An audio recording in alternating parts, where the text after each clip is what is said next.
وتراوري ينقلها تراوري من ناحيه اليمين، ينظموا هجمه منظمه، واسلام الشاطر يلعبوا خطوه.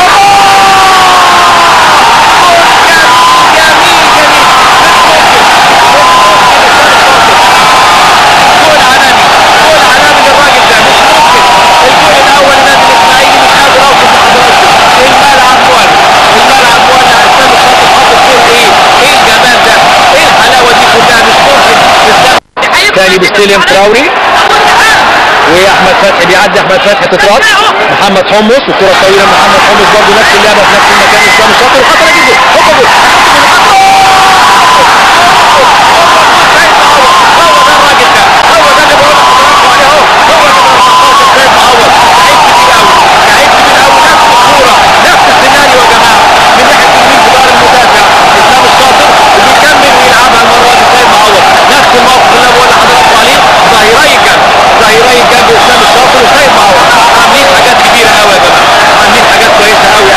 والهدف الثاني لنادي الاسماعيلي اللي الحقيقه متالق جدا سيد معوض النهارده، والهدف الثاني سيد معوض في مساحه ضيقه برضه، وعدى مره وثانيه وخطر ويحول جول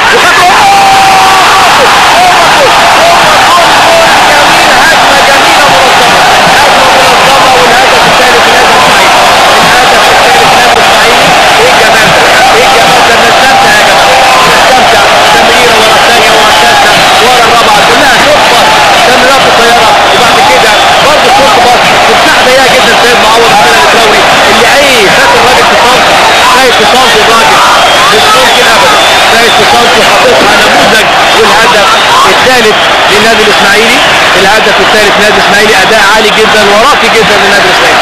شوفوا مع بعض، شوف تراوري بيعمل ايه، شوف سيد معوض بيعمل ايه، الراجل ده وقت ثلاثه ما بيرتبطش، شوف الشوط باص، شوف الشوط باص استناه سيد معوض، استناه هنا، استنى عمل تكنيك او تعطيل تكنيكي، شوف هنا سيد معوض استنى عليه لغايه ما خد البوزيشن الصح، وهنا المهاره من تراوري بقت حلوه قوي وعدى وخطفها.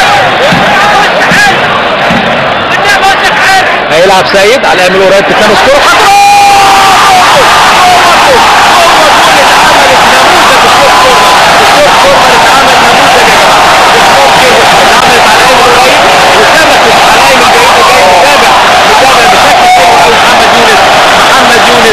محمد يونس يسجل الهدف الرابع ويتقدم النادي الاسماعيلي.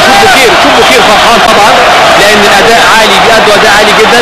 شوف الناحيه الثانيه اكيد زعلان توني اوليفيرا لان النتيجه 4 اهداف للاسماعيلي، ونفذ شورت كورنر صح اتعملت على امل قريب، ولمسه حلوه قوي.